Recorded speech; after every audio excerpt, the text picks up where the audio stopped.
Hi, let's look at simplifying expressions with different square root as exponents and such. So here, combine like terms. Hopefully you're remembering that. I've got these guys that are the same and those guys that are the same. So this would mean I have 5 of those little bad boys. This one here means that now I only have 3 of them because I took one away. So that is all that is saying. Here they're all, ooh, just kidding. These guys are the same. This one's different. So this one has nothing to hang out with. But these guys can combine, giving me just 1x cubed. This one here is multiplication. So I'm supposed to be multiplying 2 times 4. So those are the same, giving me 8. X and x cubed is, this is like 3 of them and 1 of them. So I have a total of 4 of them. Same thing, I have 3 of them and 1 more of them, which is a total of 4 of them. This one here, same thing, 4 times 2 is 8. I have 3 of them and 2 of them, which means I really have 5 of them that I'm supposed to multiply together. And then I have 3 and 2, which again is 5 of them. Here, remember, this means multiply it by itself.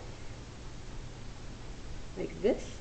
So I'm multiplying the 4's, which gives me 16. X times x is x squared, and y cubed is a total of 6 of them. Now, some of you might go, yeah, sometimes you keep them the same, sometimes you add them, sometimes you multiply them.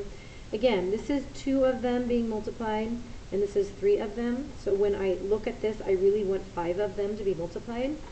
Here, I'm saying y cubed times y cubed, which makes it y to the 6th. Yeah, the rule is that I multiply those, but I want to remember what it really means. So hopefully that'll be helpful. So here, I'm saying I have 2 times 2 times 2. That's what this is saying, so that's 8. I have x squared times x squared times x squared. So that means I have 3 of those, which means I have 6. And then it's y times y times y, which is y cubed. Let's do the same thing with the 4. So I have 16x squared y to the 6th. And now I still have to multiply. So now 8 times 16 is 128. Hopefully that's what I have written down. And then I have 6 of them and 2 more of them. So I have a total of 8 of them being multiplied together.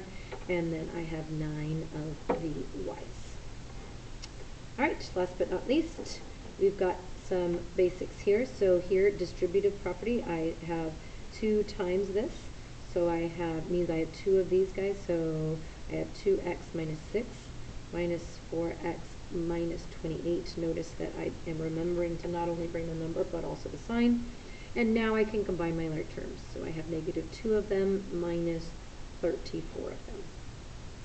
Let's go ahead and combine like terms here. Negative 2x squared plus 8 minus 3x minus 5. So let's see, that is not a like term. That has no like term, and those go together, which gives me a plain old 3. So those would be how we deal with simplifying expressions.